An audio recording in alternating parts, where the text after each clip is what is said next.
Hello and welcome back to my channel medical dose of knowledge. उम्मीद करती हूँ आप सब अच्छे होंगे। तो आज की वीडियो में हम ऑर्गेनन ऑफ मेडिसिन के एफोरिज्म्स 1 to 5 तक समझेंगे, ठीक है। अगर आपको वीडियो के एंड में कोई भी प्रॉब्लम हो, कोई भी डाउट हो, तो आप मुझे कमेंट करके कमेंट सेक्शन में पूछ सकते हो। एंड अगर आपने अभी तक चैनल को सब्सक्राइब नहीं किया है तो प्लीज़ फटाफट से चैनल को सब्सक्राइब कर दो, ताकि फ्यूचर में मैं कोई भी वीडियो डालूँ तो उसका नोटिफिकेशन आप तक पहुंच जाए। And please press the bell icon too. And अगर आपने सब्सक्राइब कर दिया है so thank you so much. तो बिना टाइम वेस्ट किए let's start the video. Aphorism number 1. The physician's high and only mission is to restore the sick to health, to cure as it is termed. तो पहला aphorism क्या है? The sole mission of the physician is to restore lost health to cure. एकमात्र उद्देश्य जो है physician का वो क्या होना चाहिए? जो हेल्थ चली गई है, स्वास्थ्य जो बिगड़ गया है, उसको हमें क्या करना है? ठीक करना है, वापस लाना है। Not to construct theoretical systems, not to attempt to explain phenomena. ना कि हमको सिर्फ बातें बनानी है, थियोरिटिकल सिस्टम कंस्ट्रक्ट करना है, और ना ही सिर्फ हमको एक्सप्लेन करना है कि ये ऐसे हुआ वैसे हुआ। द फिजिशियंस हाईएस्ट मिशन, एकमात्र उद्देश्य, his only mission is to make sick person again healthy, to cure him as it is called. Sick person जो बीमार आदमी है, हमें उसको क्या करना है? वापस से स्वस्थ करना है, उसको क्योर करना है, as it is called, as it is termed. मतलब होता है कि जैसे कि आगे के एफोरिज्म्स में बताया गया है, क्योंकि पूरे ऑर्गेनन में यही बताया गया कि हमें क्योर कैसे करना है, ठीक है। हैनीमैन एड्स हियर, अब ये फुट नोट की बात हो रही है, आप देखोगे 6th edition Organon of medicine में एफोरिज्म नंबर 1 के नीचे एक फुट नोट दिया हुआ है। तो उसमें क्या बोल रहे हैं Hahnemann adds here that his mission is not, मतलब फिजिशियन, हिज मतलब फिजिशियन की बात हो रही है, फिजिशियन का मिशन ये नहीं है कि to construct so-called systems by interweaving empty speculations and hypotheses concerning the internal essential nature of the vital processes and the mode in which diseases originate in the invisible interior of the organism. Hahnemann sir ये बोल रहे हैं कि physician का mission ये नहीं है कि उसे सिर्फ सिस्टम कंस्ट्रक्ट करना है और उसे एम्पटी स्पेकुलेशंस, मतलब कि बस अनुमान लगाना है या काल्पनिक चीज़ें हाइपोथेसिस के बेसिस पे उसको बस बताना है कि वाइटल प्रोसेस अंदर कैसे हो रहा है और किस तरीके से डिजीज़ ओरिजिनेट कर रही है। फिजिशियन को ये सब नहीं करना है, ठीक है। On the ambitious plans of which so many physicians have up till now wasted their talents and their time, और जिस पर कि अभी चल कर बहुत सारे फिजिशियंस ने अपना हुनर वेस्ट कर दिया, अपना टाइम वेस्ट कर दिया। Nor is it an attempt to give countless explanations regarding the phenomena of diseases and their immediate causes or proximate causes, which must remain concealed. ना कि हमें सिर्फ काउंटलेस एक्सप्लेनेशन देनी है कि किस तरीके से डिजीज़ हुई या उसका कॉज क्या है, क्या सॉरी क्या कारण है डिजीज़ होने का, रैप्ड इन अनइंटेलिजिबल वर्ड्स, ठीक है, फालतू की बातों में, अनइंटेलिजिबल, जिसका कोई सेंस नहीं है, उस तरीके से सजा कर हम अपने चीज़ों को बोल रहे हैं। Inflated abstract mode of expression, मतलब सिर्फ भरा हुआ है पॉइंटलेस चीज़ों से जो हम एक्सप्लेन करने का हमारा तरीका है।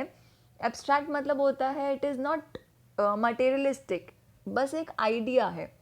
Which should sound very learned in order to astonish the ignorant public, जो कि इग्नोरेंट पब्लिक है, जो हम लोग हैं, आम आदमी जो होते हैं, उनके लिए तो ये बहुत ही सरप्राइजिंग होता है कि वो इस तरीके से सजा के अपनी बातों को एक्सप्लेन करता है एक फिजिशियन।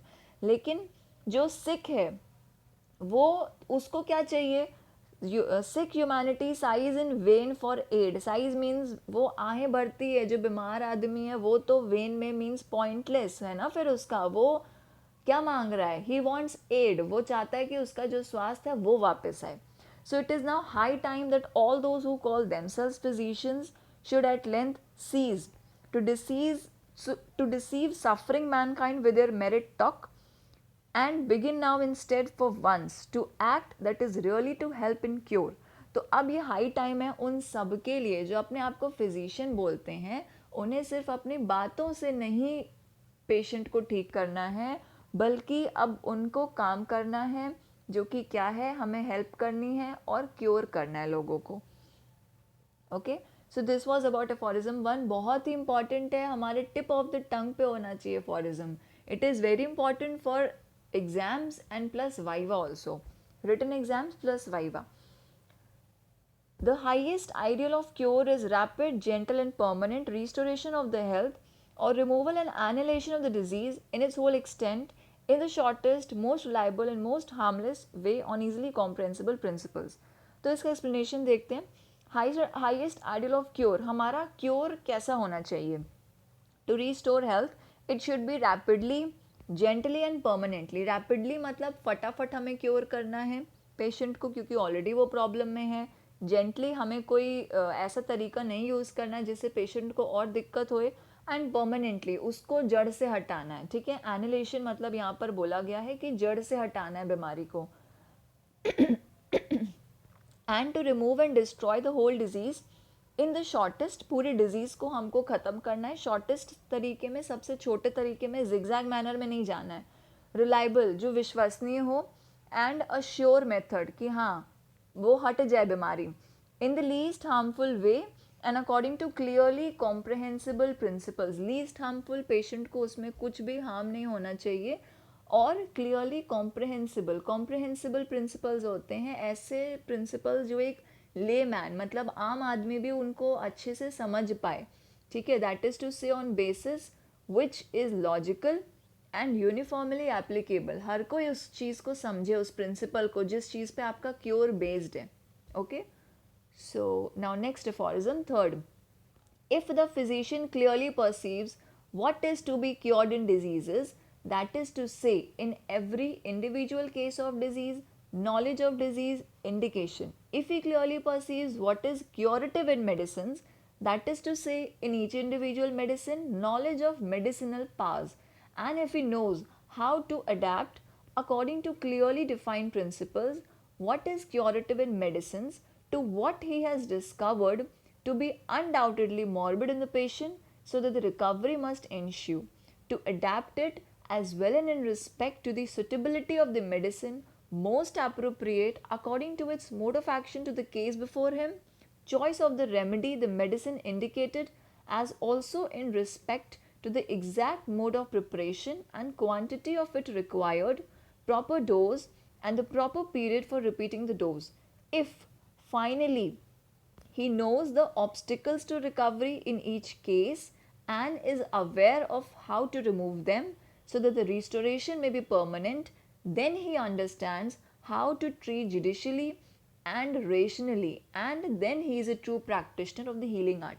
अब समझते हैं कि क्या लिखा है इस अफोरिज्म. तो बेसिकली जो अफोरिज्म थर्ड है ना, उसका एक सार है कि नॉलेज ऑफ फिजिशियन. फिजिशियन के पास क्योर करने के लिए क्या क्या नॉलेज होनी चाहिए. Now he must investigate what is to be cured in disease and know what is curative in the various medicines. Physician को ये पहले तो इन्वेस्टिगेट करना है कि उसको उस बीमारी में ठीक क्या करना है, और उसे पता होना चाहिए कि अलग अलग मेडिसिन में क्या चीज़ क्योरेटिव है, क्या पावर है मेडिसिन का, क्योरेटिव पावर क्या है, in order to be able to adapt the latter. Latter मतलब कि जो ये बात हो रही है कि what is curative in medicine and to the former. तो हमें इन दोनों को रिलेट करना है. ठीक है. क्या मेडिसिन में क्योरेटिव है और क्या हमें क्योर करना है. And must also understand how to preserve the health of human beings. और हमें ये भी पता होना चाहिए कि हमें हेल्थ को कैसे बचा कर रखना है, प्रिजर्व कैसे करना है. Now if the physician clearly perceives, अगर फिजिशियन ये क्लियरली पहचानता है what has to be cured in disease, disease में, बीमारी में उसको क्या ठीक करना है, that is in each individual case of disease. हर अलग अलग इंडिविजुअल केस ऑफ डिजीज़ में उसको पता होना चाहिए कि उसको क्या ठीक करना है उस बीमारी में. मतलब उसको डिजीज़ की नॉलेज होनी चाहिए. What it is in medicine which cure, उसकी मेडिसिन में ऐसा क्या है जो क्योर करता है, क्या क्योरेटिव पावर है उसकी मेडिसिन का. That is in each individual medicine उसको पता होना चाहिए. The knowledge of medicinal power he must know. ठीक है. एंड वी नो कि नॉलेज ऑफ पैथ जो डिजीज़ प्रोड्यूसिंग पावर होता है हमारे होम्योपैथी में, वही डिजीज़ क्योरेटिव पावर होता है. ठीक है. अगर हेल्दी ह्यूमन बीइंग में कोई मेडिसिन वो सिम्टम दे रही है तो इसका मतलब कि डिजीज्ड इंडिविजुअल में वही सेम सिम्टम को हमारी होम्योपैथिक मेडिसिन क्योर भी कर देगी.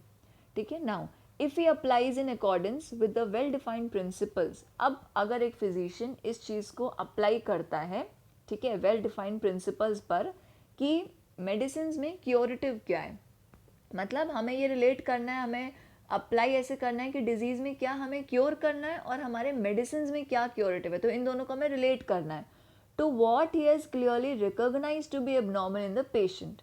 ठीक है, मेडिसिन में क्या क्योरेटिव है और हमने क्या चीज़ एबनॉर्मल देखी है पेशेंट में, सो दैट क्योर फॉलोज, ताकि वो पेशेंट ठीक हो जाए। That is if he knows in an individual case, यानी कि अगर उसे पता है एक इंडिविजुअल केस में कि how to apply the medicine most appropriately by its characters, मतलब किसी मेडिसिन को हमें कैसे अप्लाई करना है, मतलब selection of the correct remedy, हमें प्रॉपर रेमेडी कैसे सेलेक्ट करनी है उसकी नॉलेज होनी चाहिए, knowledge of choice of remedy.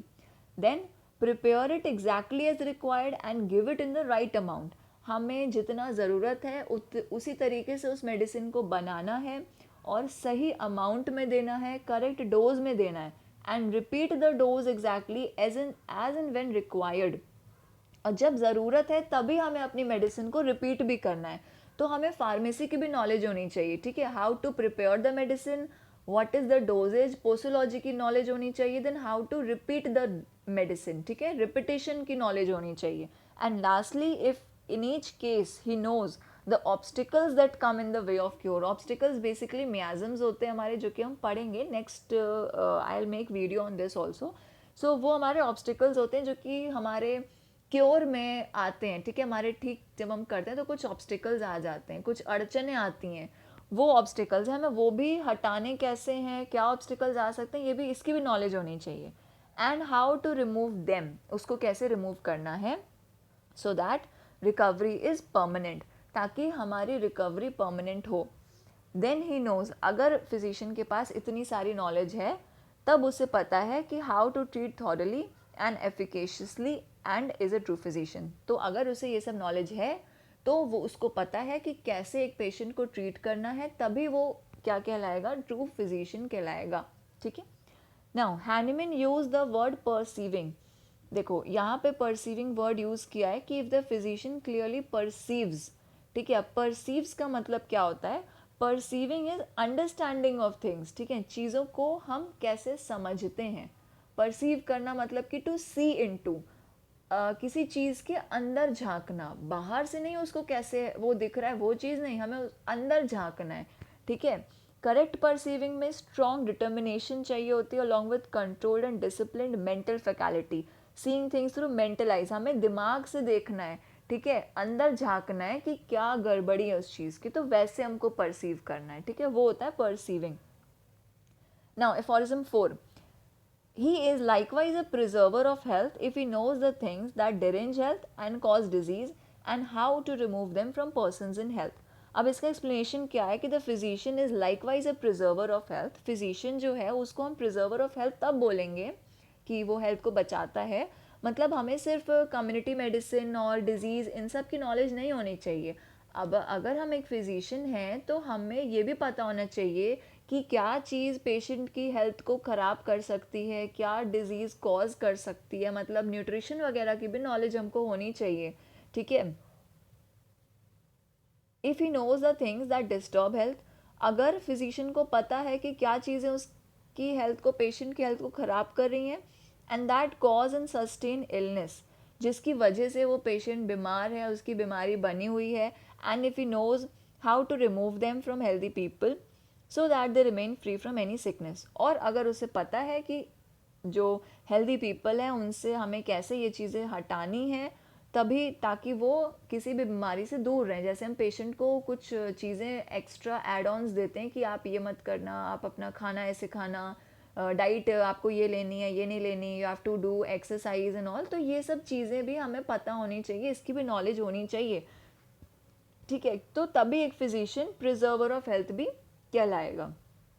Now the last is aphorism 5, useful to the physician in assisting him to cure are the particulars of the most probable exciting cause of the acute disease, as also the most significant points in the whole history of the chronic disease, to enable him to discover its fundamental cause, which is generally due to a chronic miasm.